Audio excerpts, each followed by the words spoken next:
अच्छा शूट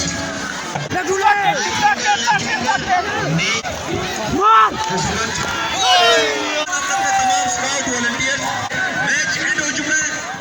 हुंजा गुजाल के इलाके गोलकिन में विंटर स्पोर्ट्स के मुकाबले जारी हैं।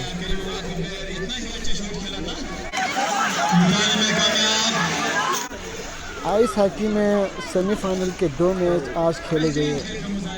एक मैच करीमाबाद और गोलकिन के दरमियान हुआ, जिसमें गोलकिन करीमाबाद को शिकस्त देकर फाइनल में पहुंच गई है, खूबसूरत के दोनों टीम के दरमियान, जबकि दूसरी अल्फिक की टीम पहले ही फाइनल में पहुंच चुकी है। आइस हॉकी का फाइनल इतवार 23 जनवरी को अल्फिक और गोलकिन के दरमियान खेला जाएगा। तमाम स्काउट वॉलंटियर्स और सिक्योरिटी पर फ्रंट लाइन सिक्योरिटी के जितने साथी हैं, पहले मर्द हजरात ये ग्राउंड खाली करेंगे। पहले मर्द हजरात ये मैदान खाली करेंगे। मैच एंड हो चुका है। अपने मुआज़िज़ मेहमानों के हम शुक्रगुजार हैं। तो पहले मर्द हजरात निकलेंगे, उसके बाद खवातीन को निकालें। यहाँ पे जितने भी हमारे दोनों टीम के प्लेयर्स हैं